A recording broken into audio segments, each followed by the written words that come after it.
Boom, welcome back to the channel, everyone. We are talking about print capacity at the Pokemon Company / Millennium Print Group today.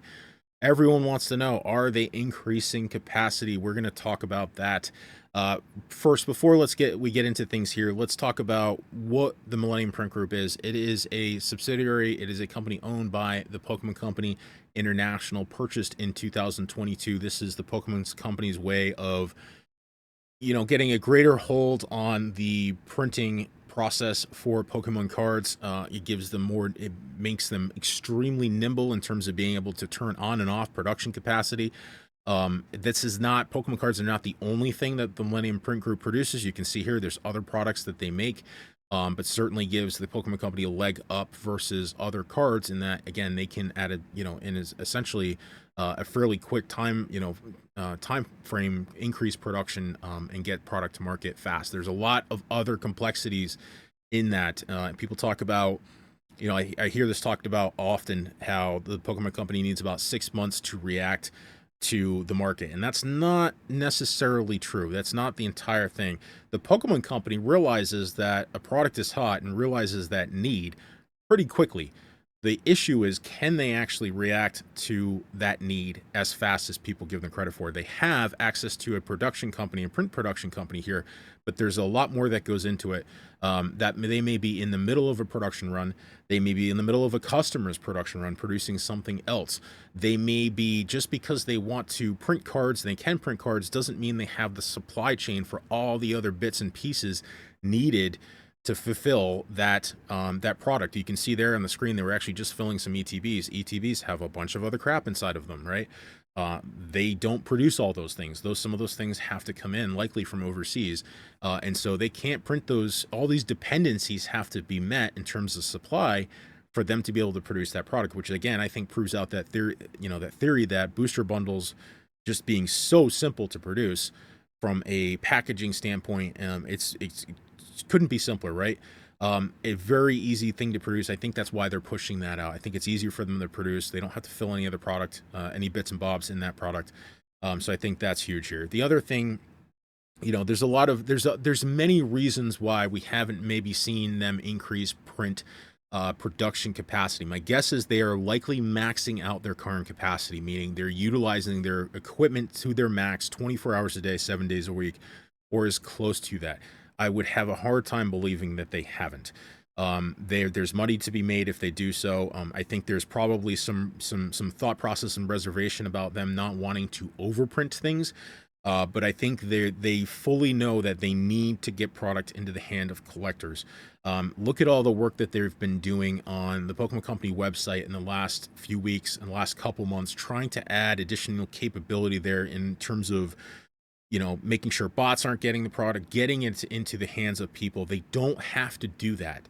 People are going to buy the product anyway, but they completely understand that the lifeblood of their product long term, not 6 months from now, I'm talking 5 years, 10 years, 20 years down the line, it's important to get the product in the hands of the collector.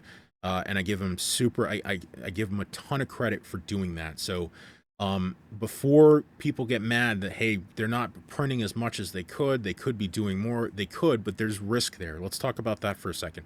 You see the complexity of what we're seeing on the screen here. This is very expensive equipment, operated not by just Joe Schmo off the street, by specialized, highly trained individuals.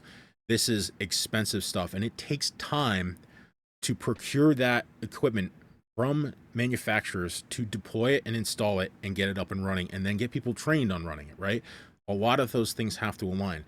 And there may be dependencies, again, in terms of supply chain, that they can't ramp up quickly, even if they had the equipment. But I think there's some breadcrumbs we're going to look at here in a moment regarding hiring that I think leads me to believe that they are increasing capacity, either in an existing facility, a new facility.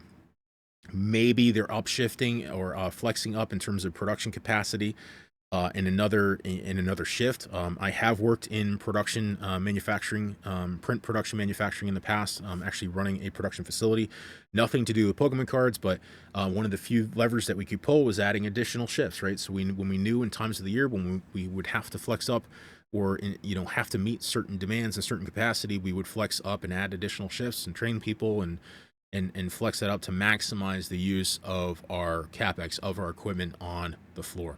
So let's look at a few things from a hiring standpoint that maybe lead us to believe that yes, they are increasing capacity here. So first, we're going to look at Millennium Print Group's website here, the careers page. First, we see finishing, die cutting, folding, gluers. That's going to be packaging, right? That's going to be possibly packs, right? So we see a few different positions opened up there. We see IT, no big surprise there. Maintenance equipment. This stuff's very expensive equipment. There's a very fine line to be able to print a card and print it fast enough, but also be able to print it at a certain quality. There's a direct correlation between the speed of a production line and quality.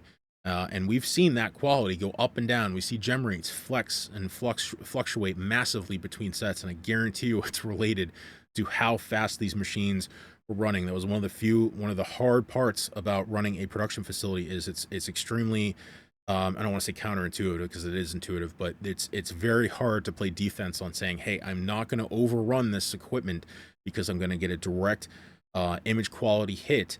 And that's it. I mean, you're producing tens of thousands of cards an hour, right? And hey, I could produce another 5,000 cards an hour, but my quality is going to take a hit. There's a fine line there. My point being with this is, from a maintenance standpoint, they're almost engineers there. There are I'm guarantee you engineers there, maintenance engineers that are trying to keep that equipment up and keep it running, because uptime is going to be huge. Even a few minutes of downtime on those presses is going to relate to some shortfalls in terms of what they're trying to meet for customer demand. So we see pre-press here, a couple of pre-press positions.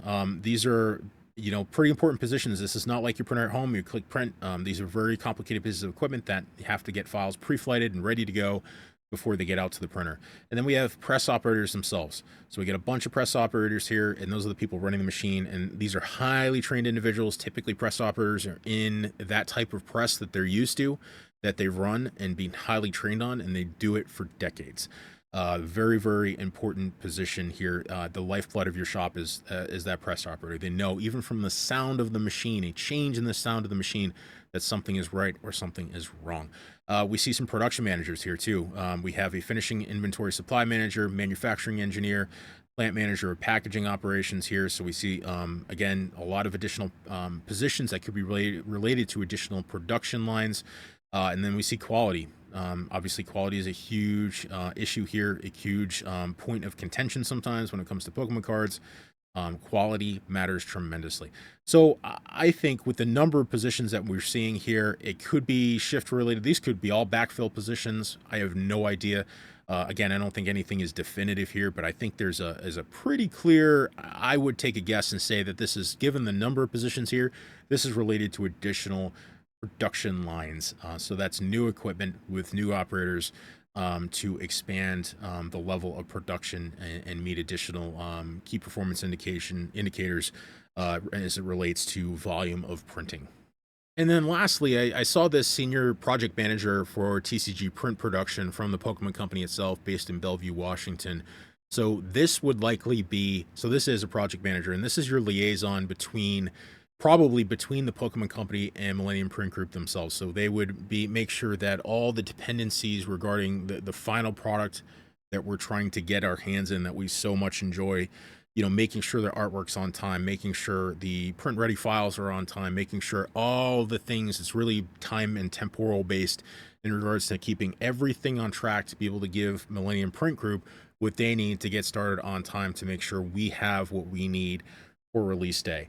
And then obviously taking information from Millennium Print Group, likely being this person being on site, at least for part of a print run, to ensure that everything looks good from a color standpoint and quality and all that, making sure, again, everything is aligned.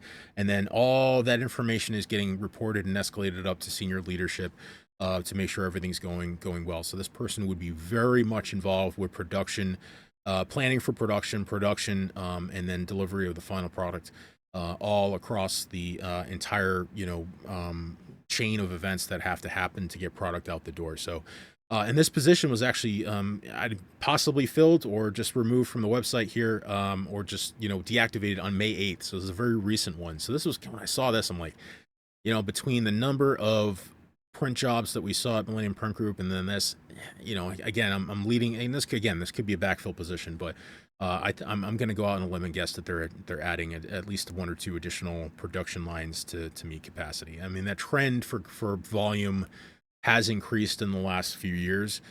So why not just to continue to meet that trend?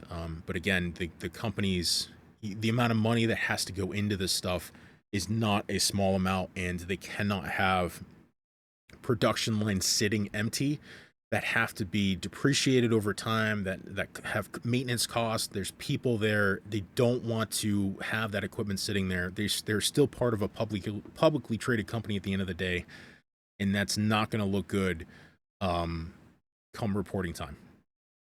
And well, we don't want people losing their jobs, and obviously manufacturing equipment sitting there doing nothing at the end of the day. So let me know what you think in the comments section below. I thought it was some pretty cool breadcrumbs to try to prove out a thesis here. And with that, we'll see you on the next one. PokeMarketLab out.